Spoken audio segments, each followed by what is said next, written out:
Speakers of Heidelin is made possible by our generous patrons. Special thanks to our Supreme Master Speakers, Major Cat Comet, Arisu Yamakawa, Alex Franco AV, White Maverin, Aurora White, Psyche, Azuta Starbreeze, Cletus Oreo, Lily, Black Bob, Sheezy, Mikoto, Rabento, Anathos, Moonscar, Pamela, Isli, Ellen, Real, Maximus, Coda, Reth, Novelist, Mirror, Celestone, Nora, Tel, Lazy Boy, Luke Osborne, Tex, Kylan, Arthur Law, Biridin Durard, Cypop, Spencer Christmas, Celine Delune, Edward, Whoopstar Wolf, Savada, Zerga Banagil, Kazran, Ventustia, Riak Forbear, Late in the House, Tony, Arcadia Loonshine, Framboise, Akuda, Burgie, Fudge, Zeville, Cafe, Gregorium, Cartus, Aros, Uana, Nitsa, Tyler Curdy Fries, Nat Clay, Chibiduo, Jace Adama, Rurik X3, and Riverkiss. Get early access to audio and video versions of the show, including the post show by supporting us on patreon.com/speakers. Thank you!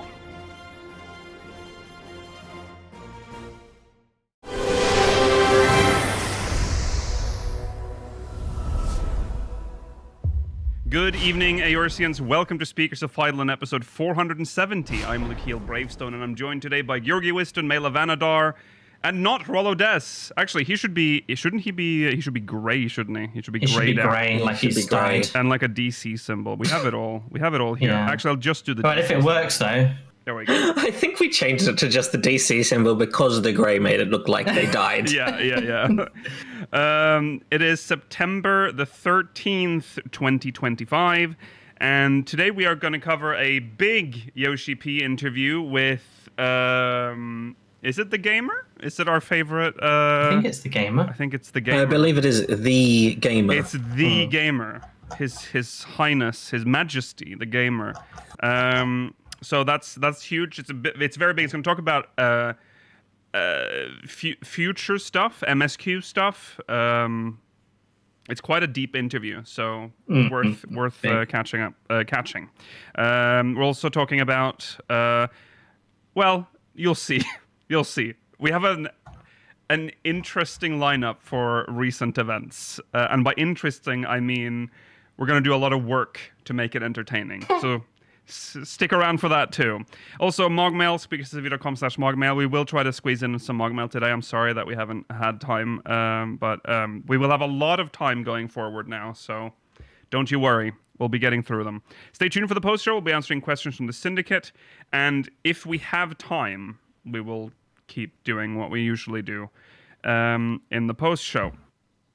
We're not going to talk about it today. We'll give you more information next week, but we have just sort of locked in what we're doing for Spooktober, but we'll give you a more thorough rundown of what we're doing next week. So, all right. That's that. Let's jump into recent events and see what's been going on in 14, the past week. I've pressed the button, but it hasn't done up. Oh.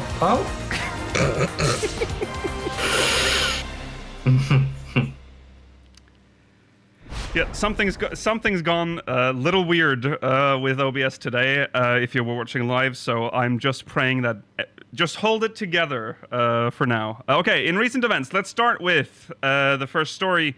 There's a new story from the Tales Under the Golden Sun collection. This is the third installment, which is about Bakul Jaja. BKJJ. Yeah. It's I mean, I'm going to review them properly later. I think this is probably one of the better characters, but it's not a very good story, to be honest. Okay. Kind of retreads what's already happened in the game. Oh, okay. And it's just a little bit of post MSQ stuff. But it's cool like this. I tend to scroll through just to see the pictures that they've made. I see Bakul Jaja surrounded by llamas, which is interesting. Yeah. It's pretty decent. Yeah. And not much to say. We will give a we'll do them, proper review when we've probably next week. Should be next week. Yeah, the last one will come out next week. Unless something super crazy happens. Horrible. Have to clear the schedule. Oh yeah, that's true. Like Yoshi-P has announced no more patches for Dawn Trail. Why was horrible the word that you defaulted to? Dawn Trail of Draenor. That's the only thing that I think would make us clear recent events off the table. That's never Yoshi-P happened before. stands down. Yoshi-P shuts down Speakers Network. Oh no! Well, that would be something. We would clear everything to cover that. Don't worry, we'll still do MogMail. Yeah. Okay. Anyway, yeah, so Tales from the Golden Sun, go read it. It's more lore. We love lore here. So go lore. Read the lore. Lore. Lore galore. Now for some exciting news for our NA users. So weird. The Square Enix, the Final Fantasy XIV support, technical support is transitioning from phone support to digital channels. You can delete them from your contacts. Yes. We're making a change to how you can reach us. Effective September 30th, 2025, we will no longer offer phone support. Our support team will still be available to reach via email and web chat support by visiting support.na.square-enix.com. We appreciate your understanding as we focus on providing consistent, high-quality support through these digital channels. I cannot imagine, because I mean, I know that maybe we even covered that when they shut down the EU phone support, but that's a long-ass time ago, if we did. Was it? I didn't even know it existed. I don't even. It was a long, yeah. Calling Square, like on your give him a phone for 14. That's weird. What were these people? Were these like a third-party service, or they're people at Square Enix HQ in North America that are just like staring at the phone like Yeah, can be them. At least they get paid. Yeah. yeah I guess. Maybe it was GM to like moonlit as phone support as well. Yeah, you can like possibly. It could be a very pleasant support center to call to though, because they'll be so happy that they finally get to do something. Oh my, hello. Yeah. Well, anyway. Don't hang up. Please stay on the line.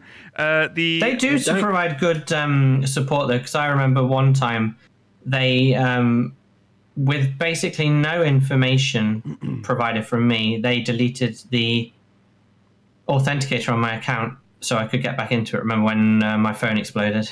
Oh yeah. Oh yeah. And I couldn't get onto my authenticator. So, you know, they do a good job. We love the GMs. We love the support. Which is interesting. I've never had an issue with them. They must have softened up their routines since like the early days, because Square Enix support had a reputation of having no mercy if your account was locked or any problems. It were essentially dead to them. But I guess that's changed because they had that reputation. So yeah, there you go. It ends on the 30th of September. So call Square Enix support for the last time. Yeah, if you actually, maybe we shouldn't encourage people to call unless you have a problem. I was about to say, I'm going to preface my following joke by saying, don't do this. Yeah. On the 30th of September, call them up and say thank you for your service. Yes. Okay. There you go. There you go. Thank you for everything. Phone support. Now, some 11 news again. Now we discussed this before the show, but yesterday. This feels like it already happened very recently, but here it is again. It was 3 months ago, apparently. Yeah, it did happen very recently. The Echoes of Vana'diel discount, basic service fee discount, is back, starting Wednesday the 10th of September, so it's already on, until Thursday the 25th. And subscriptions start with 30 days of free playtime. Accordingly, for new players, the 50% discount will apply to the first monthly subscription fee charged after the free trial period is ended. Stupid system. Yeah, 50% off the 11 sub. Although for actually... For a month. I've never subbed to 11 technically. Well, you've bought the game. Do I still qualify? What do you mean? I've had my 30 days free time, and I've only ever logged on during the free campaigns otherwise. So I've never had my first 30 days. You're not a new player. So, I don't. But why know. not? I actually don't know. No, it would work on you probably. No, I don't know if I'm a new player or not. It specifies. For a limited time, Final Fantasy 14 players. Read on for details. Let me go to this very dangerous I website. can't go to their website because unfortunately it's virus. Can we just, like, Square Enix, can you fix, like, 11's website? Can you, like, drop Play Online? It's been 30 fucking years. You need to kill this. This is archaic net, like... I'm just gonna... It's not worth it. I'm just gonna guess. I'm just imagining that, like, the entire foundation of 11 as a game exists on not being HTTPS, and if you were to do that, the game would break forever. It's great when you click a link for this campaign, and you just get, like, that red screen that's like, this is a dangerous website, do not proceed. Like, it's like... What? Okay, I won't then. I guess I won't. So as part of this campaign, players who either sign up for a new Final Fantasy XI service account or reactivate an existing one. Well, that doesn't work because you've recently been active, so... Oh, you just can't win with this. No. You would have to have it be... You wouldn't have... if you didn't play during the... Here I am, trying to play my favorite MMO. I know. For a cheaper discount, and they won't let me do it. Mela's on a journey, 11 journey. This is quickly turning into a big game for Mela. The basic service for your first 30 days of paid subscription will be discounted, yeah. So if this is your first time subscribing to the service, you must purchase. You must purchase. I'm gonna purchase. You must purchase the retail version of Final Fantasy XI in order to qualify for this campaign. So no, but I already have. You do not qualify. Why'd you make it so difficult? You should not have. I should never have played it all those years ago. You shouldn't have played it during the free login campaign, because that technically counts as reactivating your. I'm sorry. Yeah, sorry for that. Yeah. So pay up, bitch! If you love this game so much, you should just pay the full price. I don't love it that much. I've just gotten over the controls. I don't love it so much as to play it for money. No, but I'm looking forward to the next free campaign. Both a basic service fee and a character fee are required to play Final Fantasy XI. Please note the character fees, €1 or 70 pence per character for 30 days, are not eligible for this discount. So you will pay. What? You will pay your character fee, and you're going to love it. Not my 70p. You're going to say thank you. You're going to bow and walk away. What do you mean you won't let me pay for a character for 35p? Do you think I can send a 50 pence and a 20 pence piece in a post, like an envelope, to Square Enix HQ, and I'll keep my sub going? No. Like, oh yeah, you've made it. There you go. No, I don't think you can do that. I'm going to try. I'm going to phone their support. How would you know? That would be so. You would lose several days of playtime because you wouldn't know that your sub has been activated until you get the reply in the mail. Yeah, they've got to send the letter back. Yeah. Okay. Anyway, so yeah. It's worth mentioning that the Final Fantasy XI Ultimate Collector's Collection Seekers Edition is also on sale right now. Yes. To coincide with this. Yes. It's very, very cheap. Yeah. It is quite cheap. And you'll get more out of it if you play the 33 days, which we didn't really do. No. Is this the one that you bought for us? Yeah. Yes. That's okay. True. Yeah, that's the one. Yeah. There you go. That is the only... only... Guys, if you play 11, make sure to set up a controller. And if you're having issues setting up your controller, make sure to do X input if it's an Xbox controller when they config in XIV config or XI config. Thank you. To make sure it works out, because the game's only good with the controller. What kind of controller are you playing with? An Xbox controller? Xbox One controller. It's the Starfield Special Edition. My favorite Todd Howard game. Right. But you can also play, I'm assuming, with a PS5 PlayStation or controller. Of course. Any sort of which is what it is designed for, I should say. I mean, technically. I actually use my PS2 DualShock. Actually, correction. This was also on the Xbox 360, so both are valid. So there you go. Yeah. Okay, that is the Echoes of Vana'diel discount campaign. Now, on to some MogMail before we get into that big deep. Whoa, there's a story here that's... Yeah, sorry, we don't have a slide. What about for it this mysterious Chinese image? Okay, well, this mysterious Chinese image, I'll stay on MogMail. This is such a very tiny story that's just, we're going to mention. The Chinese client will catch up with the West and Japan with 7.4. At that point, we will be in sync. As one. And the Chinese player base is going to stop playing the game 100%. because they are so spoiled for content, just being pumped out. This is going to feel like the hardest wall to hit for them. So they've had, in fairness, a reasonably miserable experience if you have any want to take your time and fully experience each expansion, because their expansion cycle was like 6 months between each expansion, which is insane. Yeah. But now they can enjoy the great, beautiful 7 or 8 years between each expansion that we're used to. Yes. Love it. Yes. I'm curious if someone can answer this in the comments. Where is the Korean client in regards to the game? Has it already caught up? I'm not sure. Which one came out first? Was it China then Korea? I believe Korea came out first, but don't quote They me on must that. have caught up unless they don't have an expedited patch cycle. Yeah, I don't know. Yeah. Are there any, do we have any Korean players watch? 0% chance of that happening. Let us know, because that would be a cool thing to have. Well, we know we have at least one Chinese viewer. We got the Chinese, we need the Korean. That is, what an ominous thing to say, and just staring at the like. We have one Chinese viewer. Yes, Mr. Jinping. Yeah. Thank you. Thank you. Okay. Anyways, China catching up.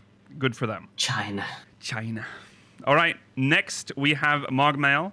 We're going to get into that. Now, I'm curious to see if this works today. So we'll find out. Let's see. We are a little all over the place in our notes. I think we didn't do 2 last time because it was so long. So we're going to try that one. Right? I think we've done number 2. Oh. I think we're up to number 3. Yeah. Okay. Number 3. Okay. Let's jump into MogMail, everybody, and let's see if it works. Pray.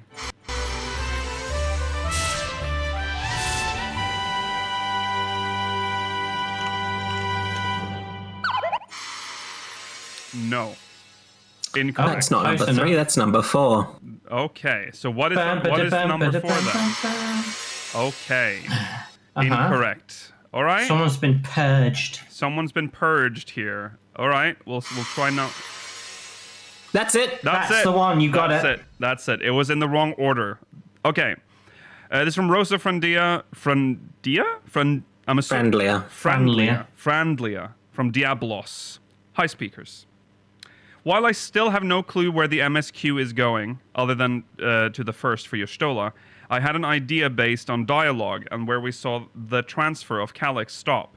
The first is that whatever part of him that kept him from seeming partially, and I mean this very loosely, sane, is that part of Calyx that wasn't transferred. This goes by his Asahi Emmet crazy fun smile and how he seems totally insane in the teaser. Hoping it isn't rehashing Xenos, Fandaniel, etc., and takes a new direction. This could also, of course, be from the lack of ether and it being just memories and no soul. So I'm interested in your take. The second theory is on where his memories were transferred. I believe he was transferred into one of the sentry bodies, thus his comments about no heart, although that also could be the part that wasn't transferred. I theorize this for one reason. His talking to the Ascian, period. I really doubt he'd be face-to-face with an Ascian if he was still on a server and not in a robot. This would also allow the Ascians to teleport him for a face-to-face talk, much like they did with Urianger. And now for my theory on the 9th, since the base Dawn Trail story, which got more info in the fun office sequence. There we found out that before everyone in the facility became endless, the storm surge had ended. By this time, Everkeep was already likely in the dome, allowing them to keep that secret from the populace. I also theorized this at the end of Dawn Trail because of the sky in living memory turning to normal weather conditions, including bright, clear days. As time flows differently in shards, that end could have come in Endwalker when we defeated Zodiark, clearing the Ascians from being able to raise Zodiark. So they could have stopped priming the 9th, and Mean Lindblom, Burmecia, Clara, and perhaps even the people of Madain Sari could be alive and well with Levin sickness, a thing of the past depending on the timey-wimey stuff. If that last theory is true, I'm scared we don't get a source expansion and could end up with 9th seeing those cities. So I hope that's taken care of in patch story, if true. Interested in hearing your thoughts on some of these. Rosa Frandlia, Goddess of Magic, Diabolos. Okay. That's quite a mighty sign-up. Yes. Your Holiness. Fair enough. First part, Calyx. Yeah.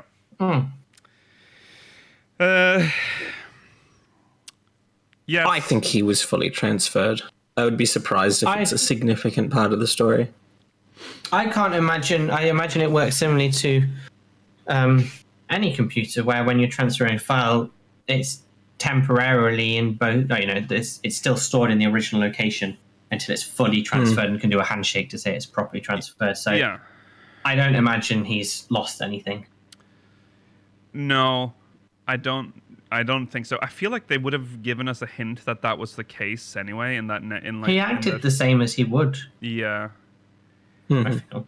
Yeah. We have very, very little to go on there. I also, when in that sequence, when we see the transfer thing, they don't show us like what it looks like at the very end, like when he actually disappears. Mm-hmm. So, yeah, it could have finished. I mean, he's still around. So. Yeah, I don't know. That part, whatever. I mean, he's around. He's somewhere. He's somewhere. Where he was, transferred. Sorry, this is so much. Okay, so the 9th. Okay, so the 9th. Oh, we didn't answer where his body is first. Oh, where he is. Sorry. I would like to leave the 9th as to the last part. Where is he? I don't really know. Where is he? I don't know. That's the difficult one.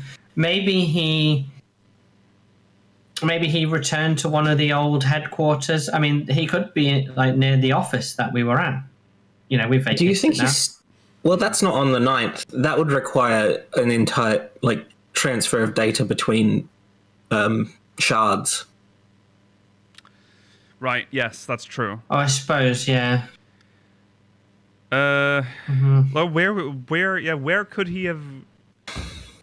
Yeah, where would he go? I mean, they said, as this leads into the next theory, to be honest. The fact that seemingly preservation kept hidden from Everkeep the idea that the storm surge had ended outside of the bubble that was Everkeep. Mm-hmm.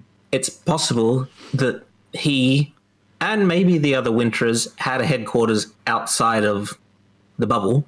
Yeah. And it could be at one of these other cities that we know exists on the 9th. Mm-hmm. Mm-hmm. That's very true. Yeah. Yeah. That's true. Yeah. I think where he is maybe arbitrary at this point. I don't think we're supposed to think too much about it. I don't think that's going to make much of a... He's somewhere where we can't get him. Yeah. I guess the interesting thing is the Ascian got there too, so he's definitely somewhere corporeal. Yeah. Where an Ascian can go to. Yes. For all we know, they could have just he might have just had a backup lying, a backup server somewhere else that he. I mean, obviously, you would have a backup if you're smart. You prepare for shit like this, and he seems like the guy who would. So, Yeah. Okay, so the 9th. I am a little worried as well that the next expansion will take us to the 9th, and that's now It feels too obvious. It does. Does it? I mean, it is right now. It kind of. Well, all the patches about Alexandria. Well, it's obvious now because Yoshi-P has signaled that we're not going to Mera City. He said no Mera City. So with that which sort of very off the table, feels like the 9th is a little more obvious. But I still dream of, Dalmasca, more of Othard, the rest of Othard that we never got, and maybe the rest of Blind Frost. Yeah, they have hinted at the south of Garlemald, where they actually started. I never remember the name. Corvus or whatever it was called. Yeah. Yeah, Corvus. For the town. Yeah. I'm sure, they talked about that once. It's like, we'd explore more of the surrounding area. Yeah. So maybe that's what he is. That is what I'm hoping, but I fear the 9th. But I don't know what, I don't know what we'd see there. The world's been ravaged by lightning. Well, what if... Now, this isn't necessarily true, but this is just a theory. What if the Ascians, because the 9th still exists, and supposedly the Storm Surge has ended based on what we see in living memory and seemingly the MSQ, the people in chat are questioning whether that actually was said. What if the Ascians pulled people, or the Winterers, I should say, pulled people from the shards that we know are gone and brought them to the 9th where it is safer, and they have repopulated the 9th without the people in Everkeep ever knowing because they were isolated. Just normal people. I mean, I'd probably pick specific people, but I guess just normal people. Yeah. Huh. Yeah. Do we want a 9 world? Like a Final Fantasy IX world? Because, I mean, the issue with the 9th is that the first... All of the reflections are, like, the source diverging. The first was great because it was the first time we've had that. So we got to see alternate Limpset, alternate... But it whatever. Also is the closest, so it's the closest looking, right? 9 would be very far removed, which we have seen. And we also know that if the teleportation happens in a sense that you're in the same location, we'll be on the 9th version of Taral, which that's true. We have no concept of. Yeah. I guess. Yeah. I mean, I just feel like it's fine, but it just feels like they are unsure what to do on the source, so they're just making something else up. Finish our planet first, please. Just, I feel like it's too early for us to be jumping around when we haven't finished discovering our own planet. Like it's almost like them trying to recreate the greatness of Shadowbringers if they do it again. Yes, that's what I'm worried about a little bit. If they don't have ideas for threats that can exist on the source right now, I would rather them explore the ideas that they have. Rather than force something that that would be arguably disappointing, considering people were disappointed with Dawn Trail. Well, see, but that can also go the other way. If they're so desperate to like do something that like we need a new like threat, just make a new world, make a pop-up villain there, make it repeat Shadowbringers.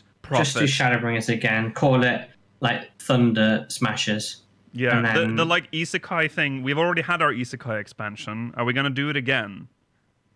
I mean, we can potentially do it, like seven more times or so, can't we? 6 or 7 more times. I'm not saying... I love 9. I mean, we played 9 on our channel, even. It's one of the best ones. I really love 9, and part of me is excited to maybe see some sort of world like location. I'm happy. That's why I was very happy when we got Living Memory, because there are stuff in there that's very reminiscent of actual 9, the whimsical, like the stuff. And we've seen Alexandria Castle. That's real, and looks good. I would love to see that, like, but we'll never see that because that would be a time travel expansion on top if we were to ever see a imagine that. Yeah. Double whammy. Yeah. But it'd also be the kind of thing where, like, if there are people that aren't from the Ninth that are now in the Ninth, they would have attempted to, like, turn it into their own thing, like the goblins in Idleshire. Yeah. I mean, they can do interesting stuff with that.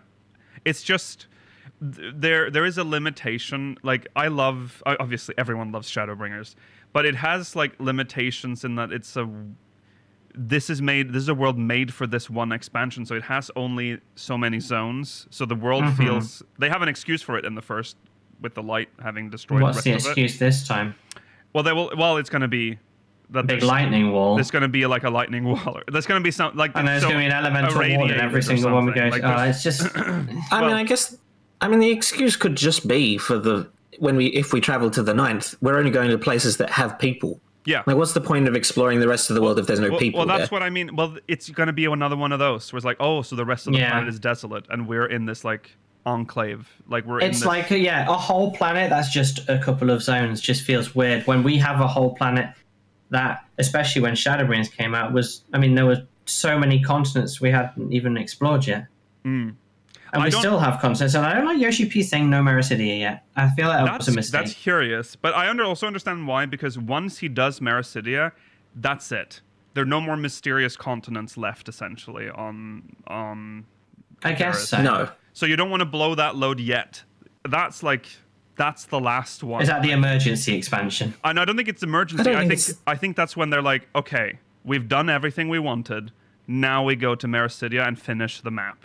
You know what I mean? I think that's what they're thinking. I think they want to leave Mericidia until that is until that's the last thing they want to do in the source. Yeah. Because it is the last continent on the source. Everything else are just like pockets throughout the source, which might not be primed for a whole expansion, unfortunately.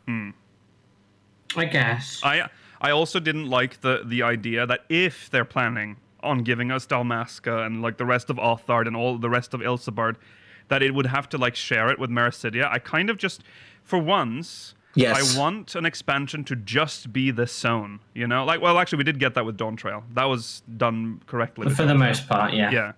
There's I want that again. That was outside I don't want to go back to like Mm-hmm. how we did it with Endwalker, where it was just kind of all over the place. Endwalker was one of the worst. Be a little more ones focused for that. Stormblood was bad, but Endwalker was even worse. But I'm not against doing just like the last tour of like the top half, you know, the northern hemisphere. Ilsabard has one zone.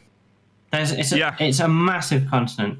I mean, I there's kind the of feel whole that southern way. half of Othard. Yeah. Which we know what's there. Yeah. I personally feel that way about Shuktaral as well. I feel as if we essentially have one Shuktaral zone. There's technically two if you include Heritage Vound, but it doesn't feel like... Yes, exactly. Yeah. And we haven't even met the Blue Mages. And the worst which was surely the biggest thing about this place. And I always, that we knew of. whenever I always think when we get like zones that don't feel like they're filling it completely, they're saving that for a future expansion. But then that never happens. Like, we never actually go further into other like territories that we've explored. They have to start doing that. That's what I want for the next expansion. Finish the Northern Hemisphere. Let's just uncover that map fully so that we have that. Yeah. Then we can go to the 9th, or whatever fucking shard you want us to go to, and then we can go to Mericidia. I don't see how the Winterers will tie into anywhere else on our world right now, unfortunately. Well, we're about to find out because it's going to be... Ascians could be a big plot. Ascians are like a huge... I mean, remember, we are the source, which is still the most important place for the Ascians. So everything sort of ties to the source. So, well, that's the source is most important to the Ascians that cared about the rejoining or destroying it. We don't know what the Winterers want. Exactly, we don't. It's all up in the air. So I feel like it can go either way. I mean, Ascians, they could. Maybe they just want to go and take over Faina, and that's actually the whole next expansion's on Faina. Or whatever else godforsaken planet we end up on. If you could look at it this way as well, why the fuck would an Ascian care about the 9th reflection of the source? You know, like it's also... Why? Yeah, it's very specific. It is very mysterious. I don't necessarily think they care about just the ninth. I think they want that's why they want the key. They want either access to all of the shards or the ability to fuse them together, like they did with Solution 9. Yeah. We'll see.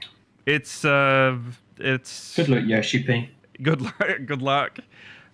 Please just hold. I know you want to shard travel in the next expansion, but try to contain yourself. I mean, I love this begging because it's clearly long past the point of being able to change course. It's too late. Oh, Lucio-san, no worries. We'll go and redo the whole expansion. We'll change. Team, scrap everything we started. Burn it all. Yeah. We're going Push to Mericidia. I've changed my mind. Okay.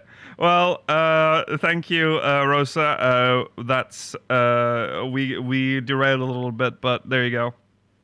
I would love to see 14's recreation of like Gaia. Is that or is I don't There's remember. still I think it's called Gaia. There's still stuff from the 9th that I'd like to see. Like I'd like to see Freya's race in our game. Yeah, like rat.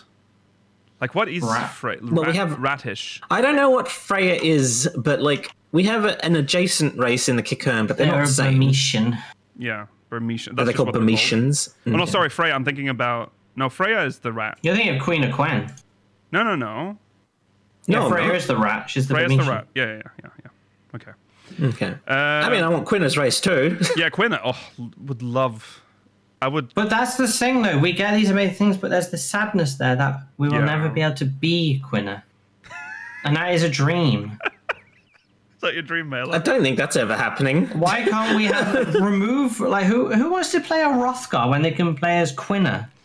Right. When big floppy tongue with full physics enabled?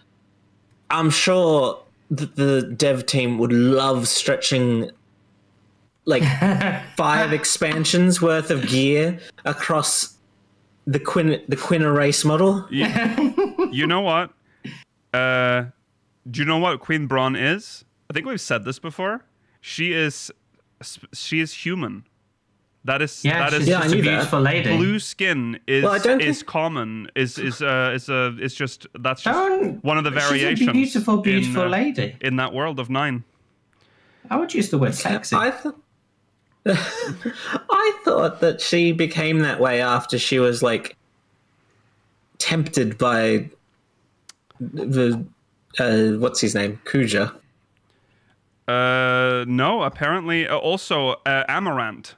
Amaranth, who also has bluish skin, is also human. That's true. Amaranth is also blue. I always thought Amaranth was blue. Yeah. So, or a human, I should say. Yeah, a human. Yeah. That's just what humans look like in that world. Okay. That's that. We're gonna have to move on. We have a very long interview ahead with Yoshi-P. Thank you, Rosa. Thank you to our MogMailers. Thank you. You can send in more at speakersofview.com/MogMail. All right. It's time for a big Yoshi-P interview by... I like that there's little effort in this one. I think there's a good thumbnail slide. This is... Just one big bottle today. The Gamer. Mm-hmm. Yeah, he's having a slow day today. He's pulling back a little. Final Fantasy XIV's Naoki Yoshida tells us that the Ascians are not following their original plan. What? What? Hot on the heels of patch 7.3's launch, I was able to sit down with Final Fantasy XIV producer and producer and director Naoki Yoshida at Gamescom, and you better believe I tried to get a few answers and clues out of him about that character's appearance at the end of the latest patch and those cryptic final lines.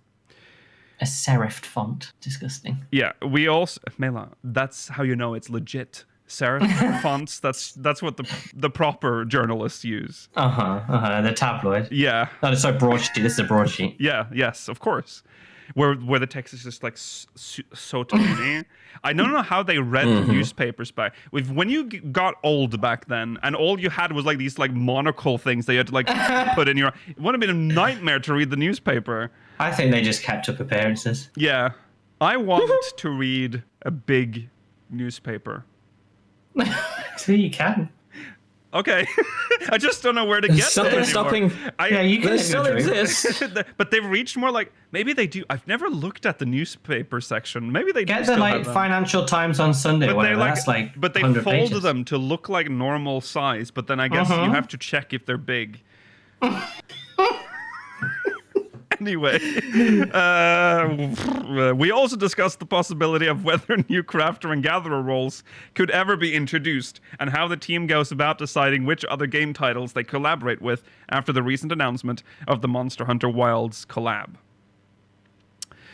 Okay, on the return of Sphene and my favorite Dawn Trail zone.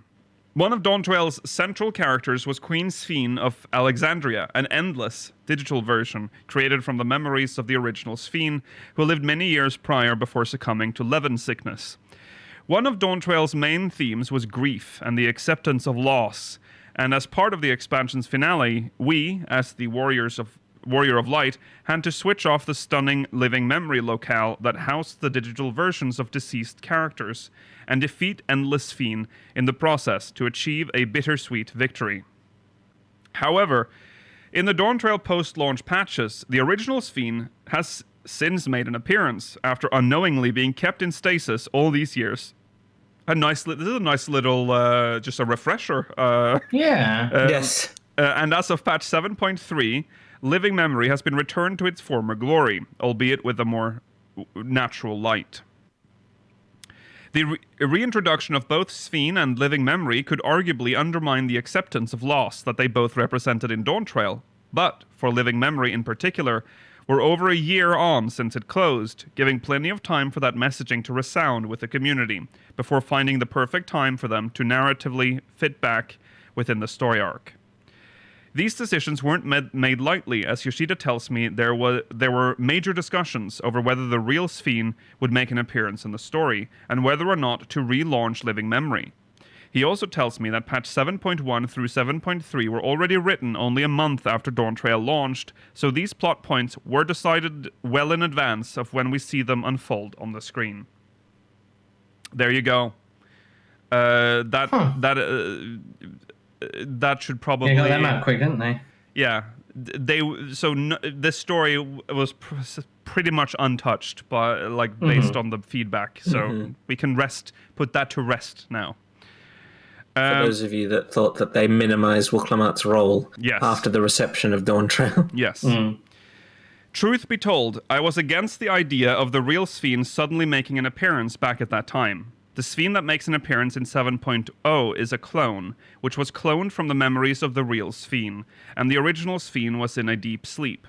I felt that after defeating the clone Sphene at the end of 7.0, if the real Sphene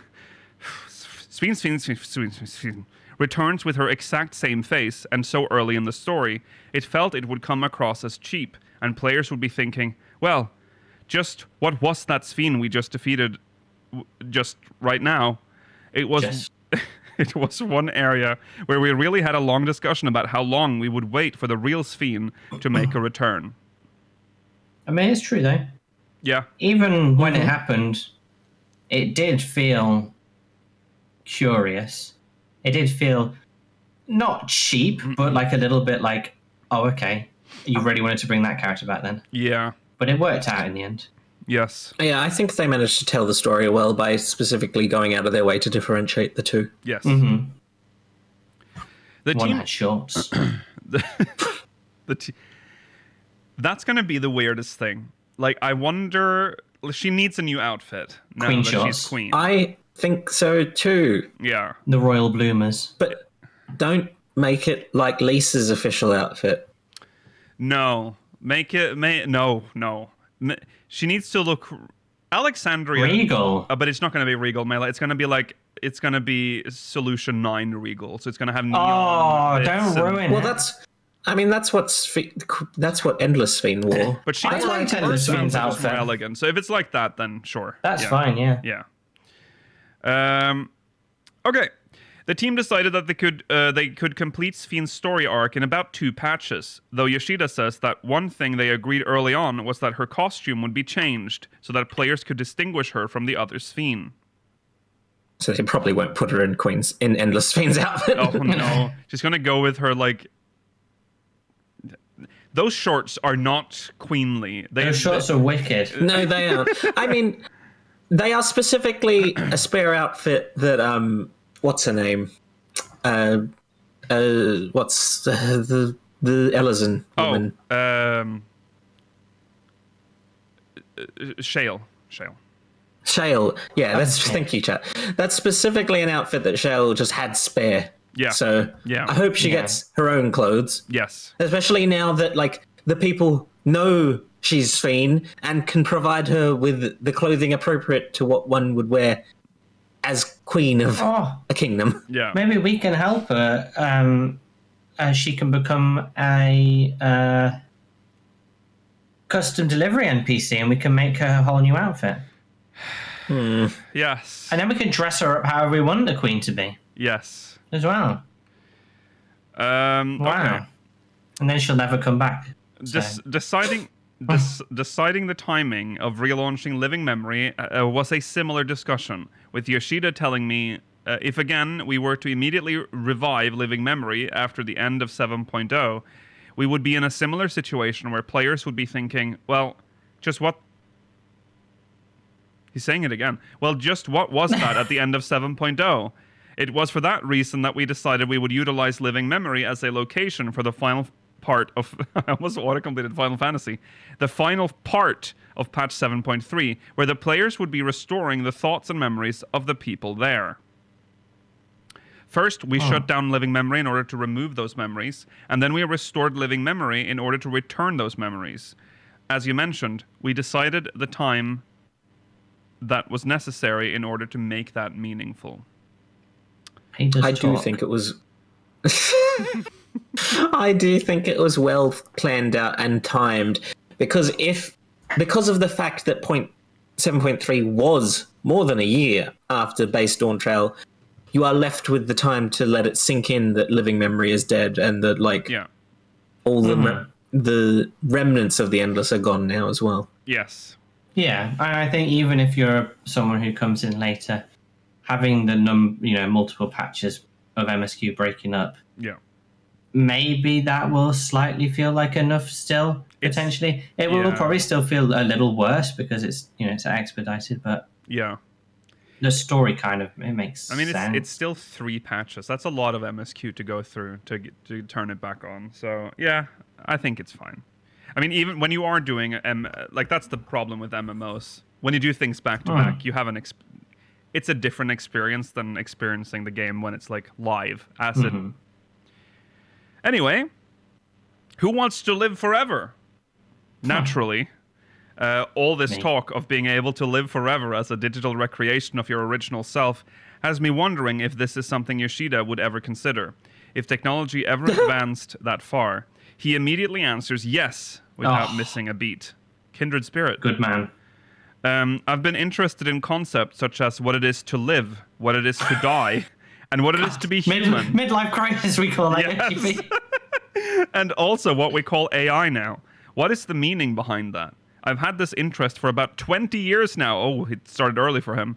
And I often read science magazines, and I'm also studying technological trends and such. Okay.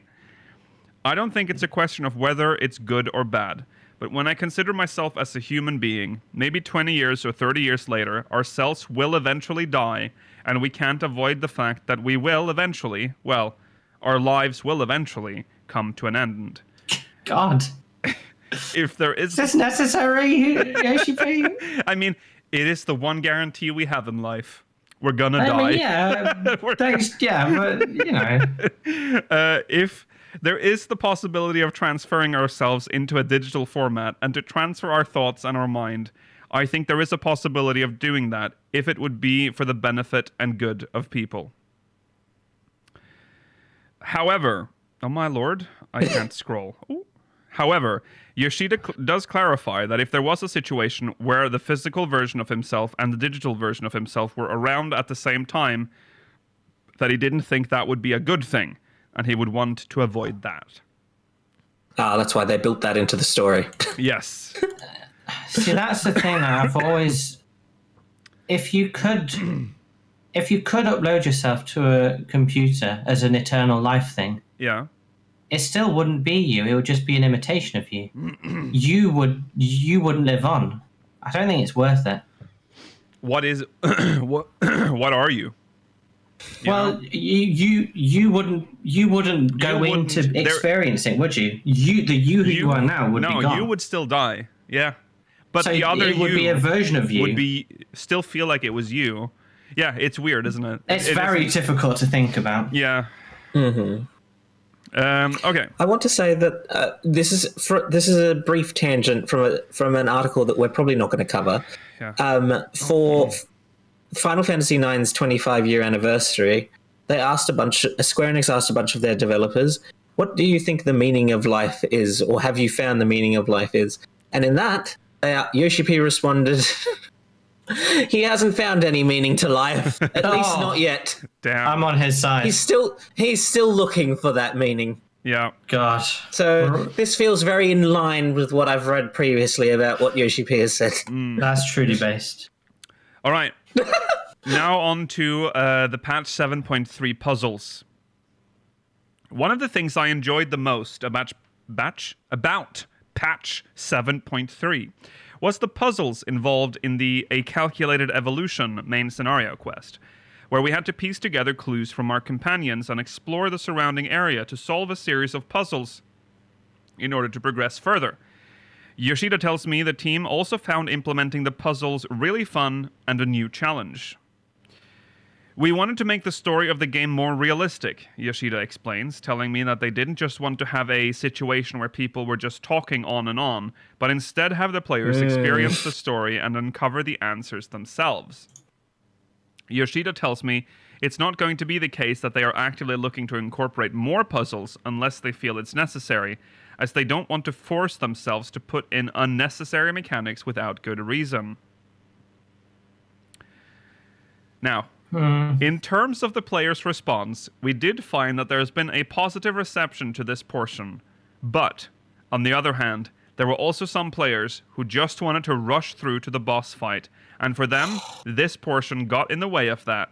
So we do want to take into account feedback from both types of players. No more puzzles, guys. It's over. We get the one. With the greatest respect, this game, this MMO, the one thing that separates it from other games, the biggest strength is that it's a story MMO. Most MMOs don't have this level of story to them. It's a Final Fantasy game. Exactly. Yeah. So what are you doing trying to rush to the boss fight? What's wrong with you?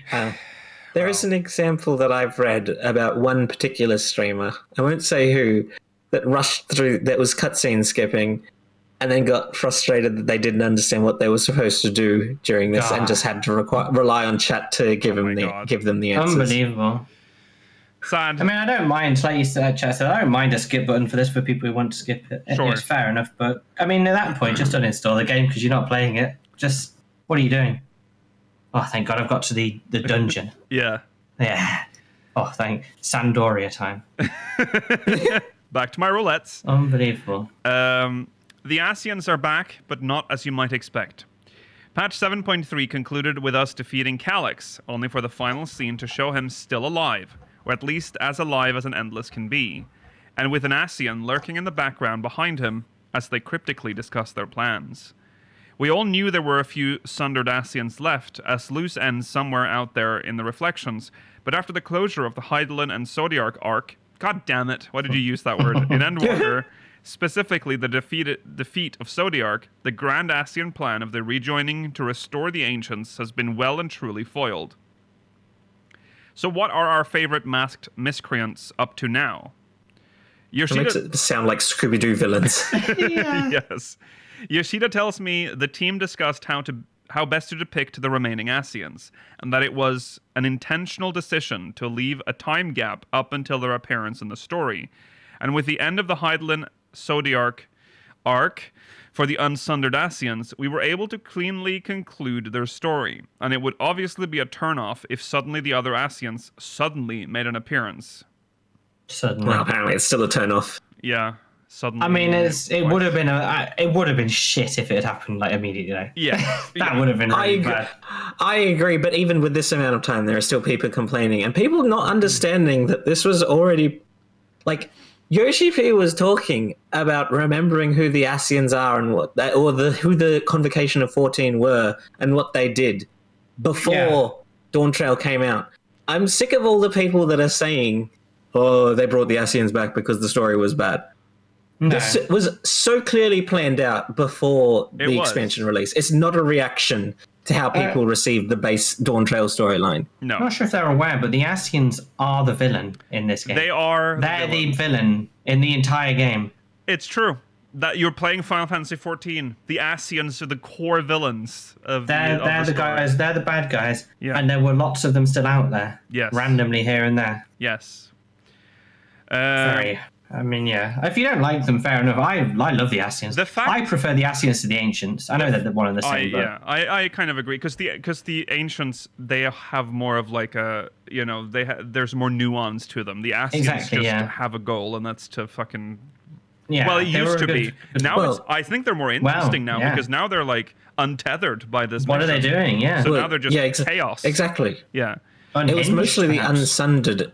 It was mostly the unsundered Ascians that had a real tie to the Ancients. Now they still have the Ascians that we meet still might have some memories of their time as Ancients, but they're not tied to their motivations. Right. Mm-hmm. Yeah.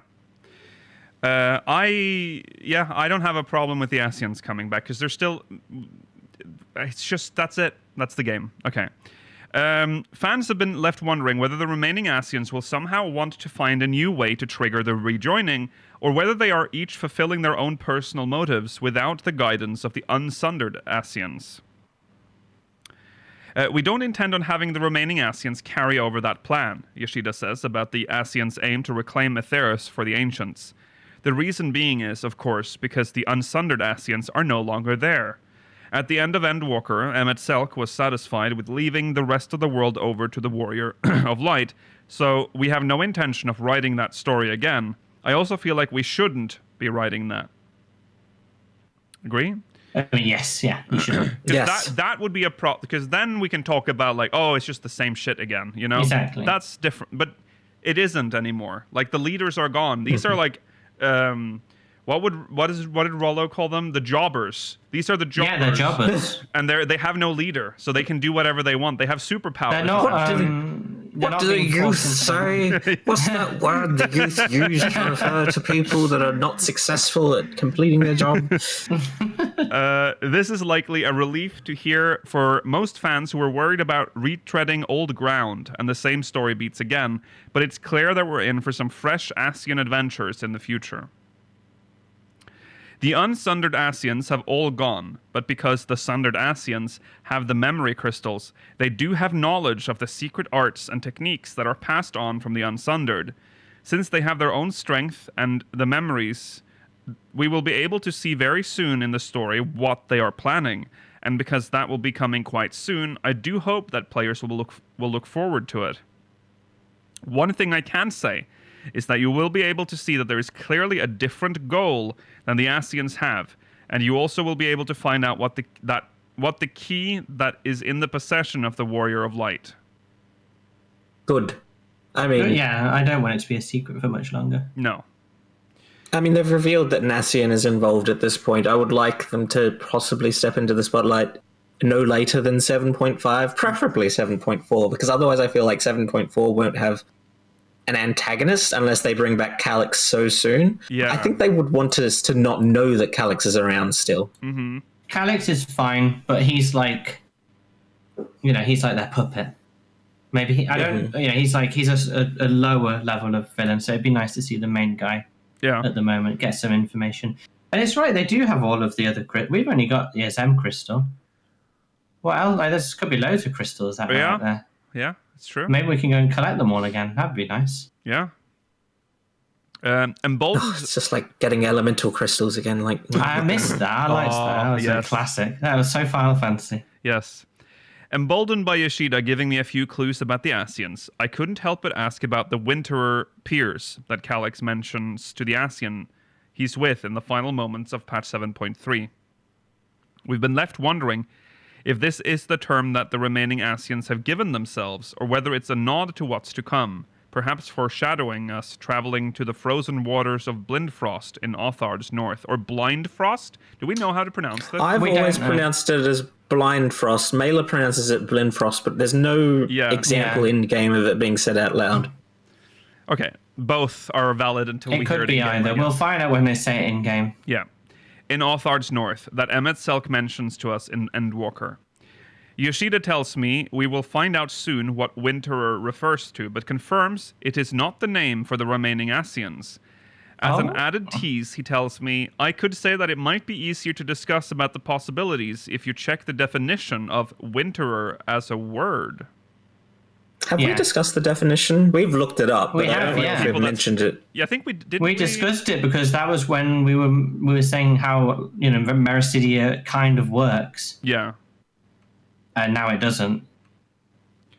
Yeah, but a winterer is like an animal, is someone who flies to a different climate during the winter, so flies south or whatever. Yeah. That's why I feel like that's how I started to concoct the idea that like the people that have ended up on the 9th have wintered from the shards that have been destroyed. Right. That could work too, yeah. Yeah. It's definitely something to do with traveling from one place to another because of disaster, we would have to assume. Yeah. And chat's correct. The Lullafell from the South Sea Isles, they wintered to the 9th. Yes. During a calamity. Yeah. It's that specifically was the calamity of ice, wasn't it? Yes, it was, yeah. So maybe we're looking for some evil lullers in the future. Because not all of the Lullafells would have been on the side of Alexandria. I'm not surprised I wouldn't be surprised if there were Lullafells on other sides. And also, one of the Lullafells that's in, not to go into it too deep, in the first of the tales of the, I can't remember what they're called. One of the villains, the tutor of Sveen, is a Lullafell who is seemingly working for preservation, and they were involved in the death of what's her name, Zelenia. Yeah. Mm-hmm. Okay. Yeah. Yeah. Yeah. There's something there. I mean, that's the connection to the source. Yeah. Is the South Sea Isles. Interesting. But I just wanted to go there as our base to go southwards. But we could still have them as a zone in the new expansion still. Yeah. And then we get some of the source at least. Yeah. If we're exploring, if this expansion is going to be split between the 9th and the source, I'd rather the source ones be in places we've been to. So sticking to like Shuktarol. Yeah. I don't want to go somewhere. I don't want somewhere new on the source to have to share its expansion with another shard. Yeah, I agree. I agree with that. I mean, I agree too. But they don't care about that. We'll see. So it could happen. And yeah, I know it's Alo Island, but that's just one island there. That is that. Group of islands. And that was just one that was abandoned. There was still there's still Lullafell there to this day that live in the South Sea Islands. Yeah. And they might know something if we ask them. Yeah. That's true. Okay, his next topic. Now, moving on from the MSQ, although that is very interesting. I'm glad he's just said that patch 7.1 to 7.3 was decided essentially before this tsunami of complaints happened. So it's not. This is still part of their original vision. Whatever comes after, though, 7.4 outward is post that, but we'll see if that has any effect. I'm sure they had outlines, but they probably didn't finalize the story for 7.4 and 7.5. I'm assuming they write down the whole arc for the expansion. They outline all of it. Okay. Anyways, will we see a new crafting or gathering role? New job roles are added to Final Fantasy XIV with each expansion, but never any new crafting or gathering roles. It's understandable, as these are also intrinsically linked to each other and the economy, that introducing new roles could entirely upset the whole balance of the game. What economy? Regardless, I am ever hopeful, so I asked Yoshida if it would be possible to add in a new crafting and gathering roles, and he told me there's not zero possibility of it happening. This would give me more hype than a new job at this point. I agree. I agree. Yeah. Especially if it's like a unique one. Yeah. Like, Oh, man. like we've talked about archaeologists for lore. Yeah, but even if they just brought back Shepherd, like a Shepherd class would be cool. that was always supposed to be part of this game, I'd lose my mind. Exactly, yeah. I just want, if they made Shepherd like they didn't have to create an entirely new like mats for the previous like 100 levels of Shepherd. Yeah. Yeah. I would just like them to be an alternate way to get like mats that specifically come from mobs. Yeah. Yeah. Because that's one of the worst things you have to farm Yeah. when crafting or gathering. Yeah. I agree. 100%. Yeah. You could go and find, I don't know, den nodes around the map and gather from them. Yeah. It wouldn't be super interesting, but it would be a great way of getting the odd mats. Delicious loose skin that's been scratched off by the animals. Well, because the only alternative to that, Georgi, is making the monsters themselves nodes as they walk around and you just go and rip their I flesh think off. that's a cool idea. I like the idea Going that you up to can it- interact. Yeah. Going up to a little caracal, running along and going, you rip their flesh off. Well, you could be shearing them. No, Like for the well, sheep. you don't get- bones! Lovely bones! Ripping them out of the I don't think you can. I don't think you can get caracal skin. No. I think Dragon blood as you syringe it out of this massive dragon. you're just scratching off the dead skin, Mailer. Yeah. You're not taking the best they have to offer. You're just taking what they're done with. We'd have Yeah, to. I would love this. Yeah. I would love that. He says, if we feel like we want to do it, then we could make it happen, he tells me. If we consider the existing economy that we have within Final Fantasy XIV, when we think about where would we put in a new role, we haven't found one which we think would be a good fit. It's staring you in the face, Yoshi-P. It is Shepherd. You know it. You've put the sign for Shepherd into the game again. You know what you're doing, okay? And I know you're watching, okay? I mean, this is great because this all comes back to my my audition interview, because this is what we talked about That's in true. the first fake episode that I True. ever did with these guys. True. Jewel crafter. Where you just get loads of jewels. We have a... And then- we Yeah, have... but it's called We have goldsmith. Yeah, but you make jewels as a goldsmith. They can't. Isn't goldsmith just an archaic word for jeweler? Isn't that what they used to be? I think Well, so. jewelers do make, yeah. Yeah, I think... I want gemstones though. I just want to be, and then you put them in You your make house. gemstones. Big, massive crystals that I can just put everywhere. What? Okay. As an example, And I could covet them.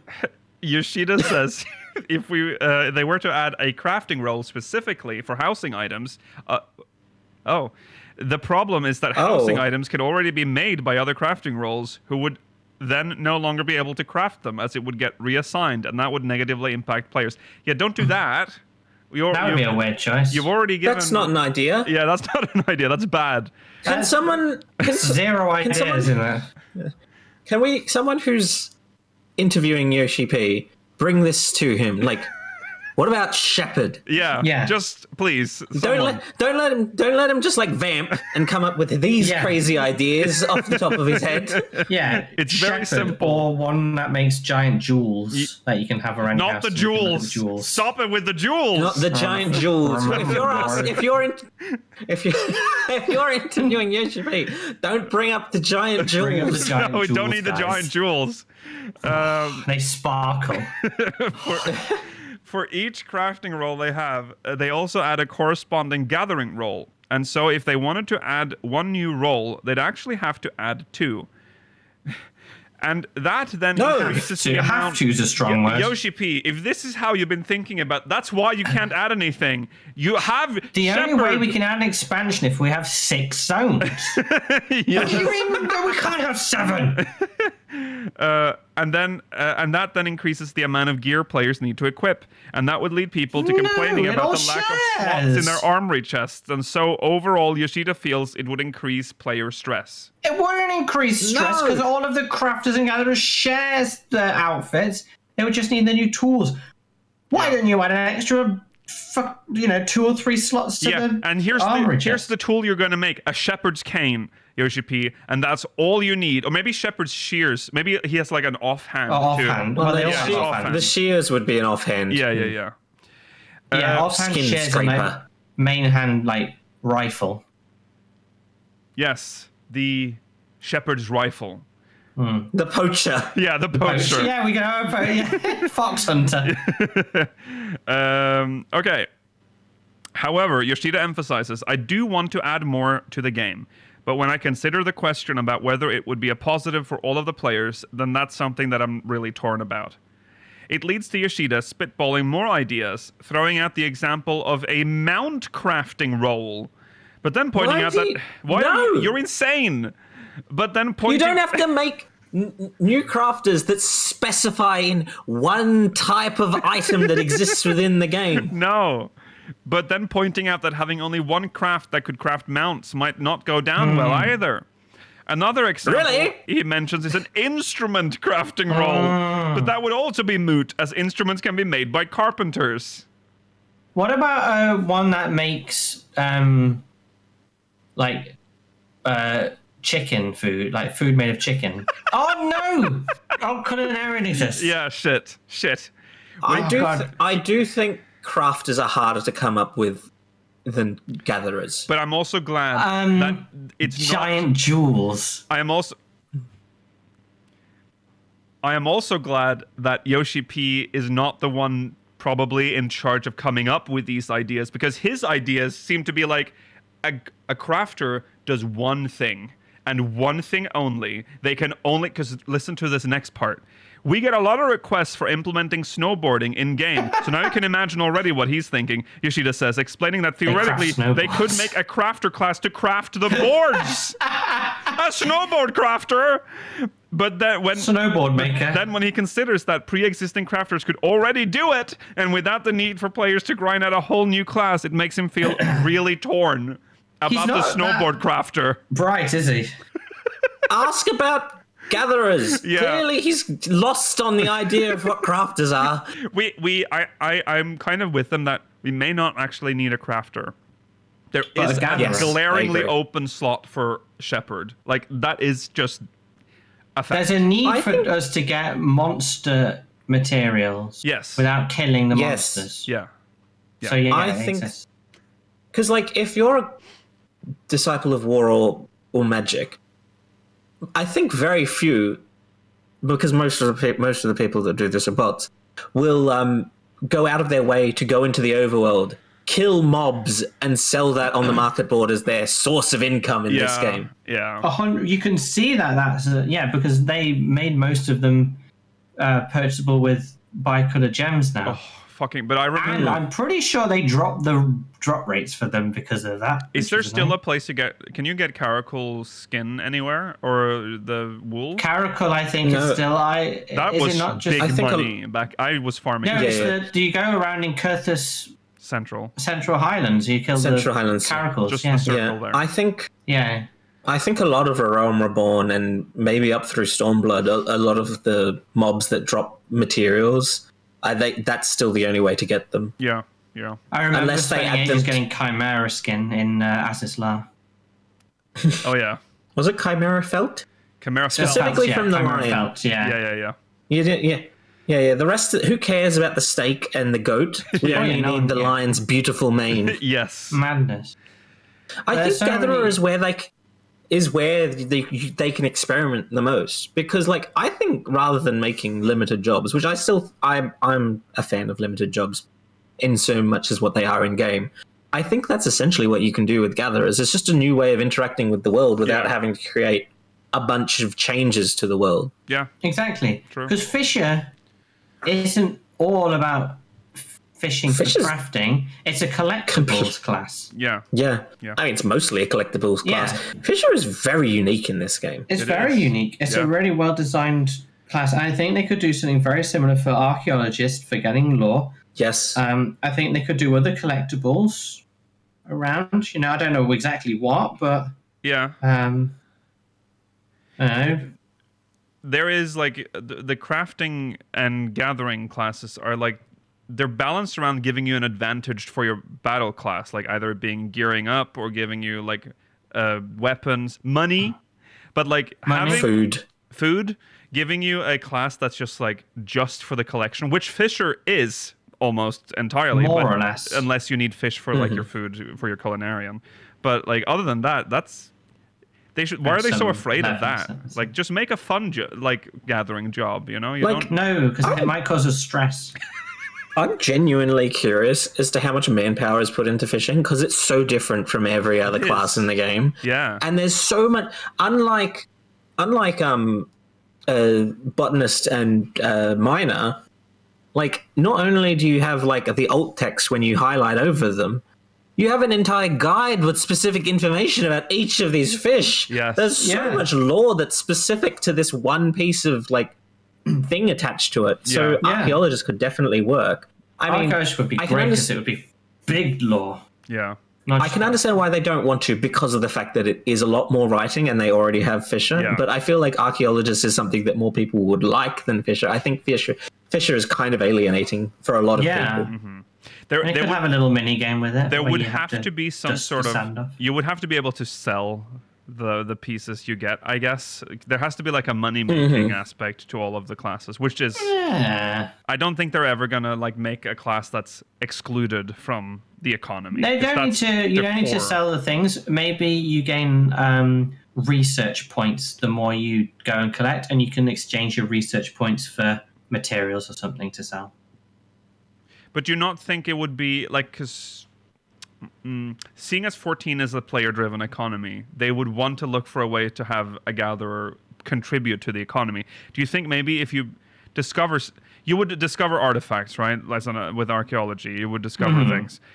The item unlocks something in your guide, in like your book or whatever, and then you can sell the item to others who don't necessarily want to do the archaeology part, and then that's how you would earn money to complete collections. Yeah, or maybe you could like find like an ancient Galmoran urn, and then smash it into just raw materials that you can then sell, like a decent, completely desecrating the artifact. Yeah, that's just desynthesis with more steps. Yeah, that's true. Yeah, that's true. And it would cause stress for the players, Mela. So it might cause some stress. Okay. Difficult, yeah. Well, there you go. Well, maybe at some point they're gonna stop adding battle classes. I'm pretty sure. So maybe that's when they maybe will they? I don't know. No. They've always talked about how battle classes are one of the main selling points to each expansion. Yeah, think about the next one, Nikhil. We're gonna get there's so many jobs. Red Mage 2. If we're following the patterns, we're gonna get a ranged physical and a tank. I mean, that's exciting. I like it. I'm more excited when it's a new, like, non-DPS. That's the most exciting for me. Because tanks and healers are the more interesting ones. Yeah. DPS, Pictomancer was really good. That was good. Pictomancer is very interesting, yes.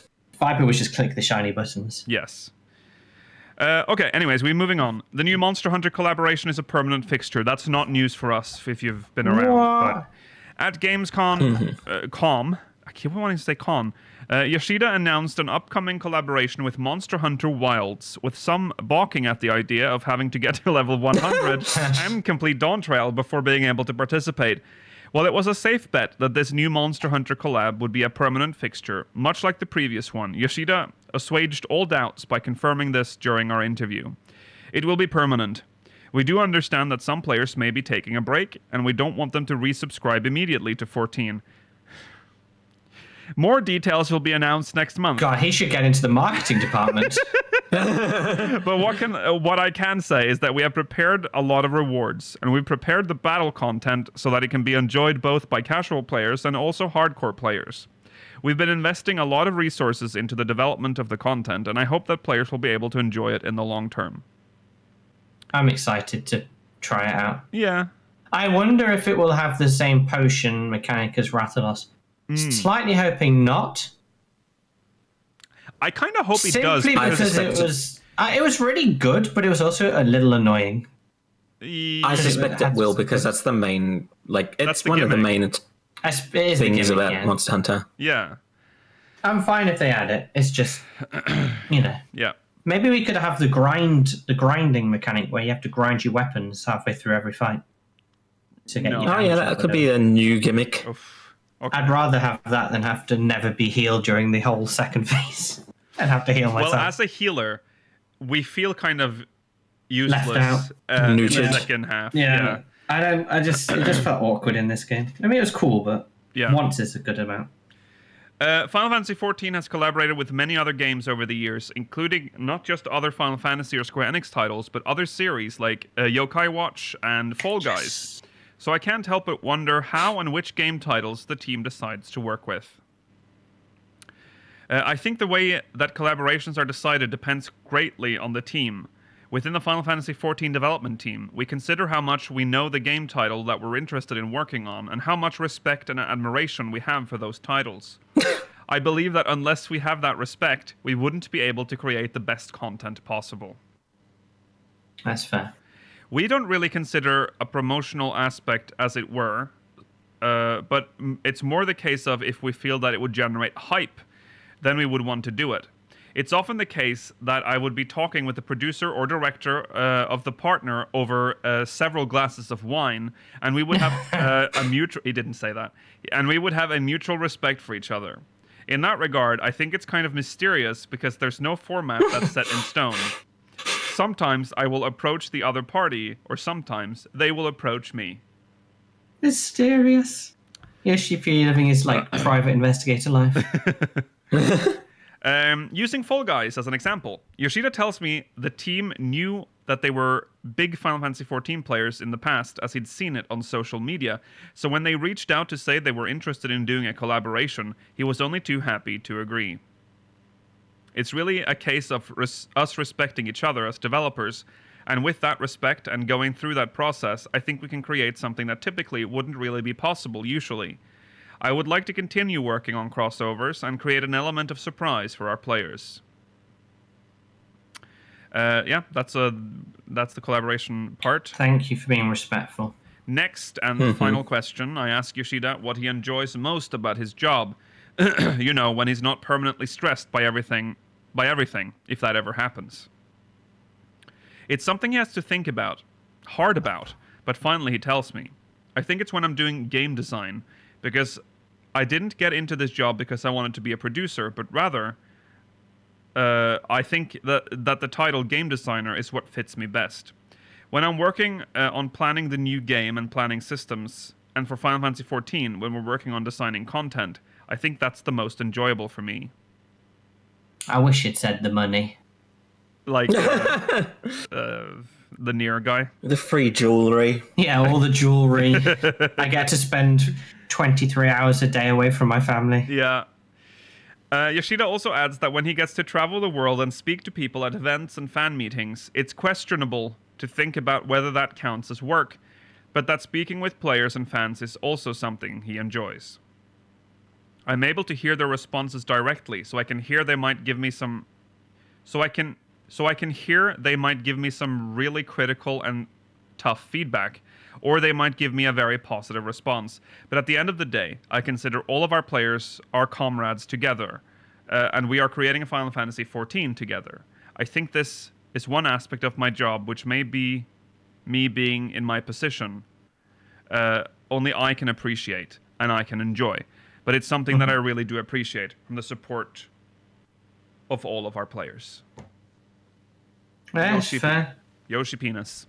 Good job, Yoshi-P. There you go. That's Pretty good interview. Pretty good. Pretty thorough. Thanks, the Very gamer. thorough interview. Yeah. You asked some really good questions, and you clearly Clearly a player. were in a position to ask slightly out of the usual questions, which I appreciate. Wish you pressed him a little more on gathering classes, but other than that, excellent. Yeah, you gave him too much free reign to talk about crafters. Mount crafter, snowboard crafter. But yeah. That would be cool, though, if they added snowboarding, we could craft different snowboards. That's just snowboard craft. I'm a level 100 snowboard crafter. I've got the snowboard crafter relic. Yeah. What would a snowboard crafter's main hand be? Like a... It'd just be fucking just like one of the those. essence of gnarly. The essence of gnarly. Okay. Okay, well, there you go. That concludes today's episode. Thank you guys for watching. We'll be back next time, next week. Same time, same place. Remember to follow us on our social, SpeakersXIV, twitch.tv/SpeakersXIV, youtube.com/SpeakersXIV, exclamation Discord in chat if you want to join our Discord server. And if you're watching on demand, links in the description. Remember to send us MogMail, speakersXIV.com/MogMail. And if you're watching live, we are going into the post-show where there unfortunately will be time for Pokemon. Yes. See you there. Bye! Wait.